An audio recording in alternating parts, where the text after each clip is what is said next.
কুকুর এবং বিড়ালকে বিনামূল্যে ভ্যাকসিন দিব। আমার জামালপুর জেলা ভেটেরিনারি হাসপাতাল হলো 300 মাত্রা, 300 কুকুর বিড়ালকে আমি বিনামূল্যে ভ্যাকসিন দিতে পারবো। আমার সদর হাসপাতালে 250 ডোজ মাত্রার ওষুধ আছে, ভ্যাকসিন আছে, আমি দিতে পারবো। সর্বসাকল্যে 350 মাত্রা ভ্যাকসিন আমরা দিতে পারবো। এই ভ্যাকসিনের মেয়াদ হলো 1 বছর, প্রতি বছর আমরা এই ভ্যাকসিন দিব।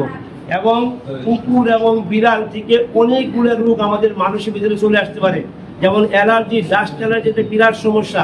আজকে বাংলাদেশের মানুষের এত বেশি অ্যালার্জি হয়েছে এবছর যে মানুষ চুলকানিতে হাসপাতালে গেলেও জায়গা হয় না, বিভিন্ন গা হচ্ছে। ওষুধ আমাদের বিড়াল থেকে এই রোগটা হয়।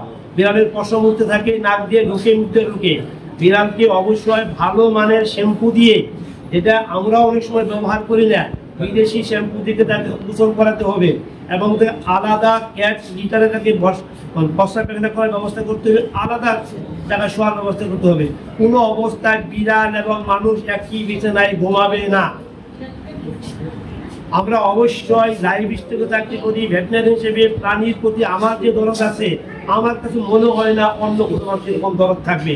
তবুও আমরা যার যার বাসস্থান, যার যার অবস্থান আমরা আলাদা জায়গায় রাখবো, যেগুলো ইনফার্টিলিটির সৃষ্টি করে এবং বাচ্চা বইদের অ্যাবর্শন হয়। সুতরাং একটু সাবধানতার সহিত, অতিরিক্ত আবেগে আমরা বেশি না গিয়া বিড়ালকে ওরকম আমার জায়গাতে না নিয়ে আসি, ওকে ওর জায়গায় রেখে সুন্দরভাবে যথাযথ চিকিৎসার মাধ্যমে আদর করে খাওয়ার ব্যবস্থা করবো। এই হলো জলাতঙ্ক দিবসের আমাদের আহ্বান।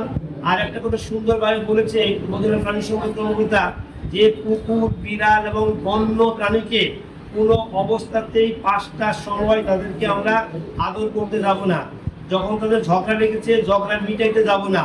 যখন তারা ঘুমিয়ে আছে, ঘুম ভাঙাতে যাব না। যখন অপরিচিত প্রাণীর কাছে আমরা অতি আগ্রহীর সহিত যাব না।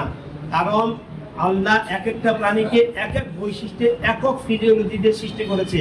সুতরাং যার যার অবস্থান ওই অবস্থানে রাখতে হবে। প্রাণীর প্রতি আমরা সদয় হব, সহানুভূতিশীল হব।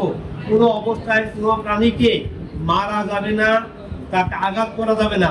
এই সমস্ত দিক যদি আমরা মানি এবং প্রত্যেক অবস্থান থেকে সচেতন থাকি, তাহলে বিশ্ব জলাতঙ্ক দিবসের যে প্রতিপাদ্য বিষয় আছে, জলাতঙ্ক নির্মূলে কাজ করি একসাথে সবাই মিলে, এটা আমরা সফল হবে।